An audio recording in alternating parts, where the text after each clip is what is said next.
Masih di Sapa Indonesia Malam bersama saya Friska Clarissa. Usut penyebab bencana banjir Sumatera, polisi menaikkan kasus temuan kayu gelondongan di wilayah Tapanuli Selatan, Sumatera Utara ke tahap penyidikan. Sementara Menteri Lingkungan Hidup telah menghentikan operasional sejumlah perusahaan di daerah bencana.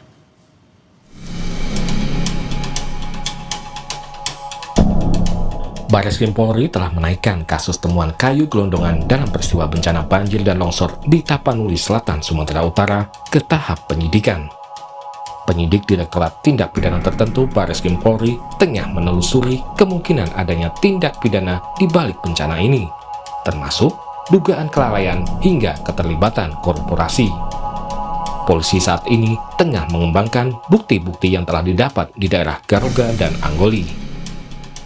Kami sedang memastikan bahwa bukaan itu apakah berizin atau tidak. Kami baru selesaikan 6 kilo ke atas, sampai 8 kilo ke atas kita temukan 4 bukaan. Kemudian di dalam proses penyidikan itu kami akan melakukan penyitaan, pemeriksaan saksi, kemudian ahli membawa barang bukti itu ke lab, kemudian mencocokkan ke 110 bukaan tadi. 110 bukaan itu ada perorangan, kemudian ada korporasi. Yang terkait dengan korporasi berarti pertanggungjawabannya nanti korporasi, kalau memang perorangan juga tentunya pertanggungjawabannya perorangan. Sementara Menteri Lingkungan Hidup Hanif Faisal menyatakan telah menghentikan operasional sejumlah perusahaan yang diduga berkontribusi menyebabkan bencana banjir bandang di Sumatera. Saya telah menghentikan semua kegiatan operasional semua perusahaan di Das Batang Toru ya. Ini beda das. Jadi das ini tidak disebabkan oleh upaya yang ada di Batang Toru. Ada berapa perusahaan? Ya, di sini kita belum lihat perusahaan. Kalau yang di Batang Toru ada 4 perusahaan yang kita hentikan kegiatan, tetapi tidak berhubungan dengan Das Garuda karena alirannya beda. Jadi Das Batang Toru ke arah sini, Garuda jadi tidak nyambung. Saya sedang melakukan langkah-langkah penanganan lebih lanjut. Jadi kita evaluasi total semua perizinan karena memang curah hujannya ini di luar proyeksi waktu penyusunan dokumen AMDAL beberapa puluh tahun yang lalu, sehingga kita perlu sosialisasi, sesuaikan kembali kaidah ini. Namun sekali lagi terkait dengan bencana ini ya memang harus ada yang tanggung jawab. Selain menghentikan operasional perusahaan tersebut, pemerintah juga janjikan sejumlah langkah termasuk investigasi dan audit lingkungan. Meski pemerintah telah mengusut dugaan tindak pidananya, warga terdampak bencana juga memiliki hak untuk menuntut pertanggungjawaban pemerintah atas terjadinya bencana di Sumatera. Salah satunya melalui mekanisme class action. Tim Liputan, Kompas TV. Bencana banjir dan longsor di Sumatera, bisakah warga terdampak menggugat? Dan bagaimana peluang menangnya gugatan kasus bencana seperti ini? Kita ulas bersama dengan Sekjen Aliansi Masyarakat Adat Nusantara, Ruka Sombulinggi, dan tenaga ahli utama KSP, Respiratori Sadam Al-Jihad, serta Direktur Eksekutif Amnesty International Indonesia, Usman Hamid. Selamat malam, Mbak Ruka. Selamat malam. Selamat malam juga Mas Sadam, Bang Usman. Selamat malam. Saya ke Mbak Ruka dulu. Dengan saat ini yang kita lihat bencana Sumatera, lalu juga warga kan ingin menggugat. Baik itu segi pidananya harus ditelusuri, siapa-siapa saja yang bertanggung jawab. Tapi kalau dari aman, apa langkah lain yang akan ditempuh untuk menuntut keadilan bagi para korban dan juga lingkungan di Sumatera? Saat ini kita sedang mengkaji ya, ada mencari legal opinion, cara-cara yang paling efektif untuk bagaimana caranya supaya ada efek jerah. Efek jerah bukan hanya perusahaan, tapi yang paling penting adalah negara dan pemerintah dan juga politisi. Jadi bencana di Sumatera ini bukan bencana alam, tapi bencana karena keputusan-keputusan politik. Pemberian izin, kemudian perampasan hak-hak masyarakat adat. Ada satu perusahaan yaitu PT Toba Palplestari, itu sudah digugat, sudah dilawan, diminta untuk dihentikan sejak tahun 90-an, masih zaman Soeharto. Tapi berubah kulit dan sampai sekarang justru menjadi salah satu perusahaan perusak hutan alam di Sumatera dan mengganti menjadi eukaliptus. Nah, dari kami di Persatuan Pembela Masyarakat Adat, pengacara masyarakat adat di PPMAN ada 180 orang dan mereka sedang mencari mana yang lebih efektif. Ya. Kita bisa menggunakan class action, kita bisa juga menggunakan citizen lawsuit, tapi ada beberapa hal yang melampaui proses-proses litigasi, yaitu keputusan politik dari pemerintah untuk segera menghentikan izin dari perusahaan-perusahaan yang ada di sana dan wilayah yang rusak memang harus segera direhabilitasi.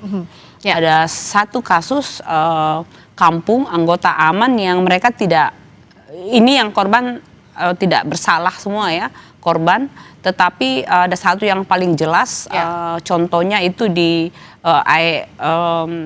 Tornauli. Itu mereka yang menjaga hutan sudah sampai diakui, mendapatkan pengakuan sebagai hutan adat dan lestari. Mereka punya sawah-sawah, semuanya hancur, bahkan alat-alat tenun perempuan semuanya hancur dan totally destroyed. Jadi harus pemerintah harus bertanggung jawab dan PT TPL juga harus bertanggung jawab. Nah, kalau dari Bung Usman, instrumen hukum apa yang bisa digunakan untuk efektif? Apakah tadi citizen lawsuit, ataukah class action, atau apa yang bisa betul-betul mengikat sampai eksekusinya pun pihak-pihak yang bertanggung jawab tidak lolos dari tanggung jawabnya, Bung Usman? Ya, terima kasih. Saya kira bisa kedua-duanya.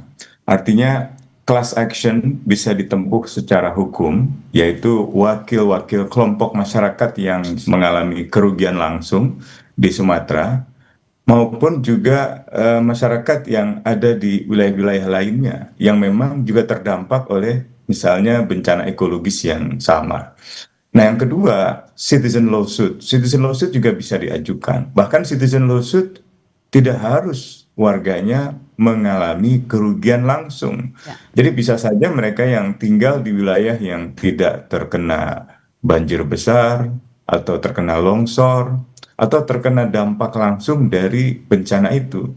Nah, mereka bisa mewakili masyarakat, bisa mewakili kepentingan umum. Ya. Dan yang diajukan gugatan itu bisa melalui pengadilan kepada pemerintah. Jadi pemerintahlah yang akan menjadi katakanlah tergugat. Nah, kalau di dalam Undang-Undang Hukum Perdata sebenarnya sudah sering dipakai, tapi juga ada di dalam Undang-Undang Pengelolaan Lingkungan Hidup, bahkan juga ada di dalam Undang-Undang Hak Asasi Manusia nomor 39 tahun 99, khususnya pasal 17. Jadi setiap warga negara bahkan bukan hanya bisa mengajukan gugatan perdata atau gugatan dalam pengertian class action dan juga citizen lawsuit, tapi juga bisa mengajukan satu proses perkara yang bersifat pidana. Karena ini kan kejahatan. Seperti tadi Mbak Ruka katakan, ini bukan bencana alam yang dibuat karena fenomena alam, melainkan karena dibuat oleh manusia sendiri itu. Jadi ada banyak sekali perusahaan-perusahaan yang memang beroperasi membabat hutan, termasuk perusahaan yang terafiliasi dengan pejabat-pejabat tinggi pemerintah, dari mulai Pak Luhut bin Sarpanjaitan sampai dengan Pak Prabowo sendiri gitu. Jadi saya kira mungkin tantangannya nanti pada tingkat politis. Ya. Jadi kendalanya mungkin bukan pada kendala hukum, kendala legal, tapi lebih pada kendala politis.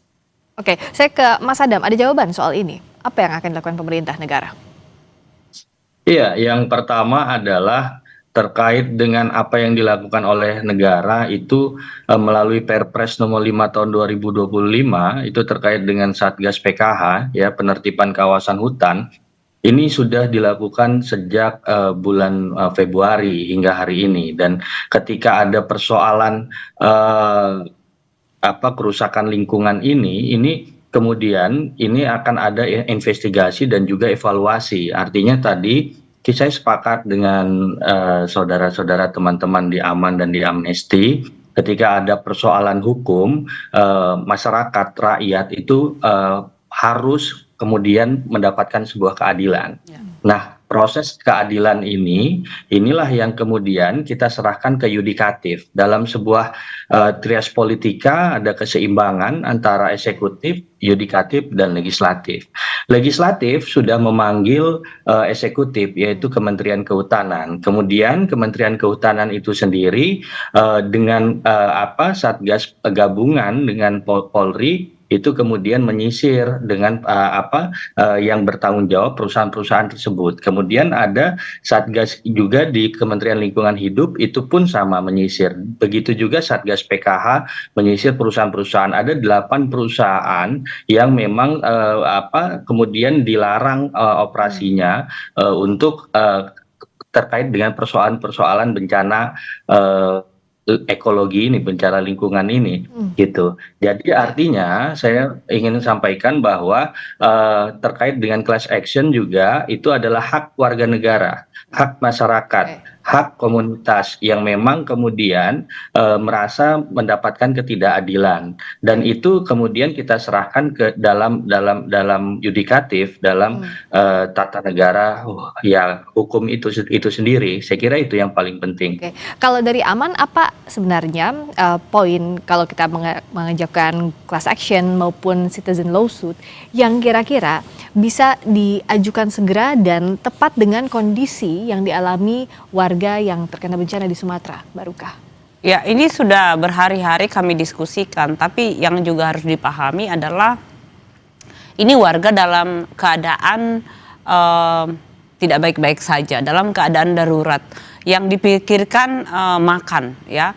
Dari Aman yang sekarang ini kami lakukan bagaimana menyelamatkan nyawa. Bantuan dulu ya? Bantuan dulu. Jadi bahkan ada anggota-anggota kita yang baru 2 hari lalu bisa dikontak. Dan saya rasa kalau dari kita bicara tentang hukum, yang harus dilakukan pertama oleh pemerintah adalah temukan mereka, gunakan seluruh infrastruktur negara. Ya, negara katanya kita kan bukan negara miskin.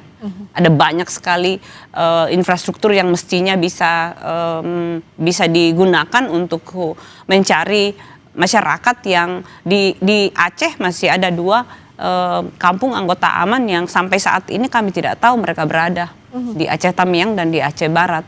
Sehingga untuk memikirkan tentang gugatan hukum ini memang nggak bisa cepat, karena ditanya pun dalam keadaan seperti mati gimana ya, sudah masyarakat ketika ditanya mereka udah dalam keadaan kebingungan dan untuk bicara makan aja sulit, masih susah gitu. Jadi bantuan-bantuan yang kita berikan juga sangat terbatas gitu. Hanya sebatas bisa makan nasi dan telur atau ikan asin. Nah, melampaui urusan-urusan normatif dan hukum seperti ini, yang justru harus dipikirkan oleh negara itu adalah ini menyelamatkan rakyat Indonesia. Itu kewajiban. Jadi harus dilaksanakan. Siapa suruh jadi pemerintah, gitu ya? Itulah tanggung jawab negara, tanggung jawab pemerintah. Nah, ini saya juga dengar teman-teman di Pilnet juga sedang mendiskusikan ini, sehingga harus ketemu dalam sehari 2 hari ini untuk bisa memutuskan langkah mana yang paling tepat. Tapi kondisi emosional dan psikologis masyarakat saat ini tidak sedang memikirkan itu. Jadi kita yang harus memikirkannya. Oke, bagaimana tanggung jawab negara soal ini, Mas Adam, silakan. Ya, izin. Yang pertama adalah ketika kemarin, ini dari menit pertama, dari hari pertama, Pak Presiden menginstruksikan untuk kemudian yang sesuai Undang-Undang Nomor 24 Tahun 2007 terkait dengan evakuasi dan juga distribusi logistik dan juga distribusi makanan dan sebagainya. Ini sudah dilakukan. Sudah ada 50 helikopter yang lalu lalang dengan logistiknya. Kemudian yang kedua, bagaimana hari ini sudah ada namanya Satgas Perbaikan Jembatan yang langsung diketuai oleh Kasat. Dan di situ untuk arus logistik yang memang bisa kemudian makanan itu langsung masuk ke titik-titik yang terisolasi. TNI Polri itu instruksi dari Pak Presiden itu ada di lokasi-lokasi yang terisolir.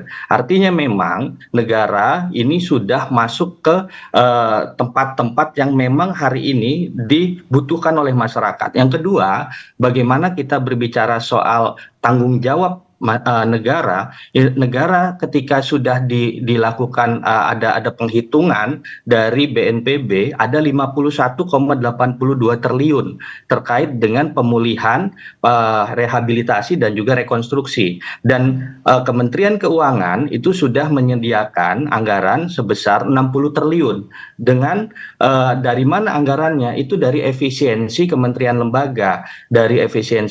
lembaga yang memang ya bahasa Pak Menteri Keuangan ya rapat-rapat yang tidak produktif dan lain sebagainya, kemudian disisir anggarannya untuk sebesar-besarnya ke masyarakat. Artinya negara di sini satu nyawa pun, satu orang pun tidak mungkin mau ditinggalkan oleh negara. Artinya dalam posisi ini kita bersama-sama bergotong royong, baik itu di pusat, kemudian terpadu di daerah, di provinsi, bahkan elemen-elemen di provinsi lainnya pun silih berganti mendukung dan membantu Aceh, Sumatera Utara, dan juga Sumatera Barat. Begitu kira-kira. Nah, dalam kondisi seperti ini, bencana ini butuh penanganan yang jauh lebih cepat. Satu, untuk penanganan warga yang masih membutuhkan bantuan, tapi di sisi lain juga tanggung jawab setelah ininya, mulai dari rehabilitasi sampai juga pertanggungjawaban hukum harus berjalan. Bung Usman, apa yang bisa dilakukan secara simultan? Siapa-siapa saja yang bisa membantu proses ini? Sesaat lagi di Sapa Indonesia Malam. Bagaimana instrumen yang bisa digunakan warga untuk menggugat dampak dari bencana banjir dan longsor di Sumatera, dan menyambung pertanyaan saya sebelumnya, ini bagaimanakah antara penanganan bencana dalam hal ini pemenuhan kebutuhan dasar, lalu juga menggugat ketidakadilan yang dirasakan warga lewat mekanisme hukum, plus juga rehabilitasi lingkungan, ini bisa berjalan simultan. Bung Usman, siapa yang bisa membantu ini? Karena kan tugasnya sulit sekali dalam kondisi sekarang. Ya, sulit sekali karena pertama pemerintah terlalu meremehkan apa yang terjadi di sana dengan tidak menetapkan status bencana nasional. Padahal dengan bencana nasional, maka seluruh sumber daya bisa dikerahkan, baik dalam negeri maupun dari luar negeri. Tadi disebutkan dikerahkan 50 helikopter. Padahal kita punya 214 helikopter paling tidak, di udara, darat, maupun juga laut. Jadi sumber daya yang dikerahkan terkesan tidak maksimal. Bahkan dalam beberapa kasus makanan dilempar begitu saja, seperti melempar pada ternak binatang. Jadi ada kesulitan-kesulitan yang justru diakibatkan oleh pemerintah itu sendiri. Yang kedua adalah kalau kita mau dorong ini menjadi gugatan, maka ada dua jalur yang besar. Sekira yang pertama adalah gugatan warga negara yang mungkin paling realistis, yang bisa dilakukan oleh siapa saja, baik itu terkena dampak maupun tidak terkena dampak. Tujuannya bisa merubah satu kebijakan. Salah satunya misalnya mencabut seluruh izin-izin usaha pertambangan atau misalnya izin usaha sawit yang merusak hutan. Ada jutaan hektar hutan di Aceh, di Sumatera Utara dan Sumatera Barat yang digunakan untuk lahan sawit dan mengakibatkan begitu banyak masalah-masalah banjir, longsor, dan seterusnya. Nah, dasar hukumnya bisa menggunakan Undang-Undang Lingkungan Hidup, Undang-Undang Hak Asasi Manusia, maupun juga Peraturan Mahkamah Agung Nomor 1 Tahun 2023. Yang kedua, gugatan perwakilan kelompok atau class action. Class action ini juga ditujukan kepada pengadilan yang sama, pengadilan negeri. Dasar hukumnya juga kurang lebih sama, Undang-Undang Lingkungan Hidup dan Hak Asasi Manusia, dan Peraturan Mahkamah Agung yang sama, Nomor 1 Tahun 2023 juga bisa digunakan. Dan lebih jauh dari sekedar gugatan warga negara, gugatan class action ini untuk menuntut ganti rugi. Nah, mungkin ini belum realistis untuk saat ini. Tapi di luar itu aman, saya kira Aliansi Masyarakat Adat Nusantara punya legal standing, punya kedudukan hukum untuk bahkan bukan hanya mengajukan gugatan, katakanlah mendorong gugatan warga atau kelompok yang dirugikan, tapi juga sebagai aman mewakili masyarakat adat dapat melakukan gugatan kepada pemerintah karena perbuatan melawan hukum. Nah, itu yang harus diperiksa nanti. Perbuatan melawan hukumnya di mana saja. Sebenarnya di Mahkamah Agung sekarang ini sudah banyak peraturan Mahkamah Agung yang mengatur tentang pedoman penanganan perkara-perkara lingkungan hidup, termasuk pelatihan kepada hakim-hakim dan sertifikasi hakim-hakim yang telah menangani perkara-perkara lingkungan hidup. Ada peluang di sana gitu. Nah, tinggal bagaimana prioritas utama penanganan bencana ini atau bencana ekologis ini, atau katakanlah kalau mau lebih keras lagi, sebenarnya ini kejahatan ekosida, kejahatan yang bukan hanya menimbulkan penderitaan pada manusia, tapi juga kerusakan pada alam dan juga punahnya satwa seperti harimau dan orang hutan. Jadi sekali lagi mekanisme hukumnya sudah tersedia, tetapi seperti saya katakan di awal, kendalanya akan terbentur pada kendala politis gitu ya. Dan masyarakat pada Mahkamah Agung juga tidak terlalu tinggi kalau kita lihat di dalam survei, itu cukup rendah kepada apalagi kepada DPR, apalagi kepada polisi gitu. Jadi kita ada dalam satu situasi sosiologis masyarakat yang sangat-sangat dipersimpangkan. Oke, ada kendala jaringan. Saya sudah tangkap tadi maksudnya Bung Usman. Saya ke Mas Adam. Tadi kan lembaga negara seperti hutan banyak pejabat memiliki konflik kepentingan. Jadi mungkin itu yang bisa saya ajukan saat ini. Oh baik, terima kasih Bung Usman. Saya ke Mas Adam. Tadi kan ada kendala politis yang dianggap akan menghambat.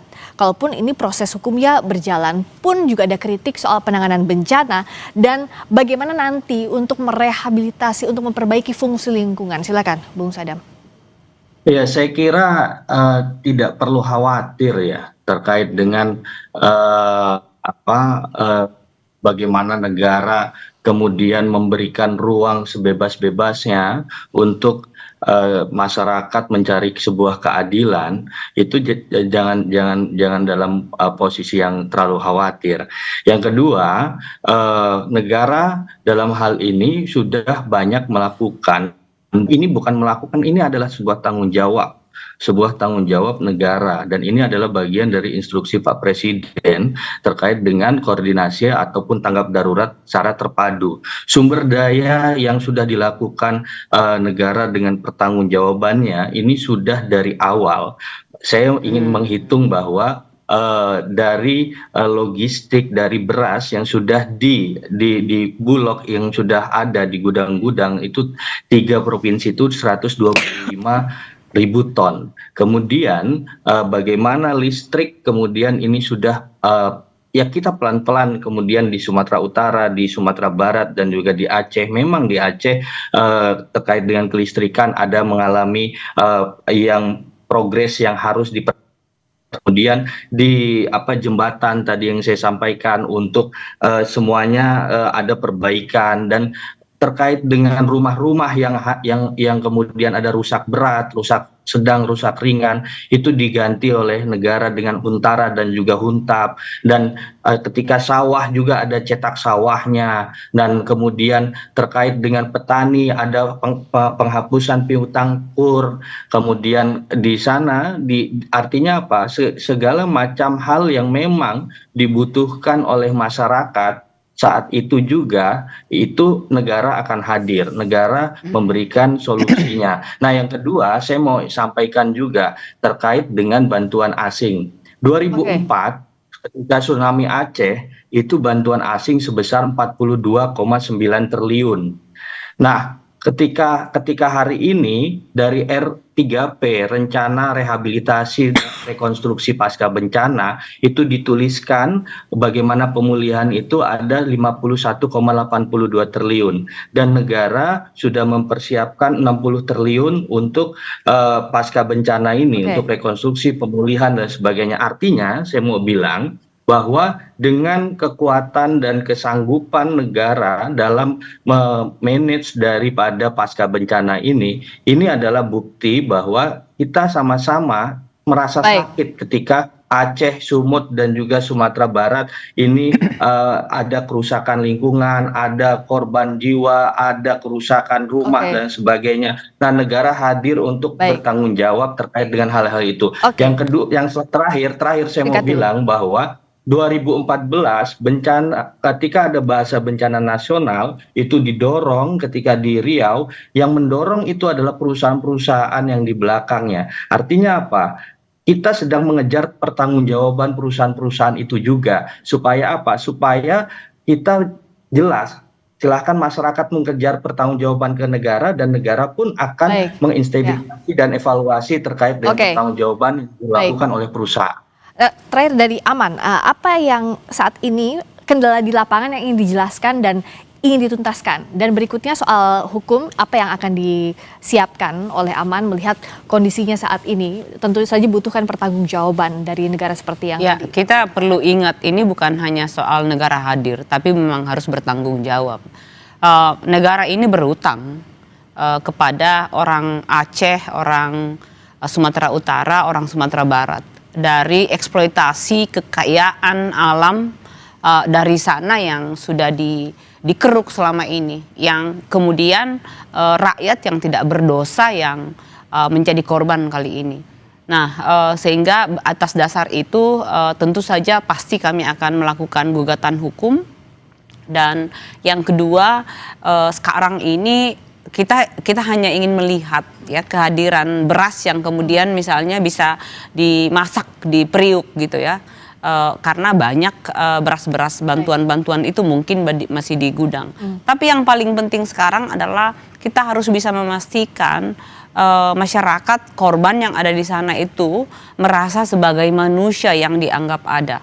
Nah, upaya-upaya bantuan yang bahkan ada yang belum ketahuan bagaimana kabarnya di Aceh ya, di Aceh itu harus segera ditemukan. Tapi pada saat yang sama kita tidak bisa menunggu yang belum ditemukan untuk ditemukan, sehingga tempat-tempat yang memungkinkan untuk mulai dilakukan recovery itu harus segera dilakukan. Alat-alat berat itu harus segera digerakkan ke kampung untuk bisa mulai memulihkan sawah-sawah yang rusak. Dan ini lagi-lagi jangan dianggap bahwa masyarakat adat itu harus dibantu, orang kampung itu harus dibantu terus gitu. Karena di kampung juga ada semangat gotong royong.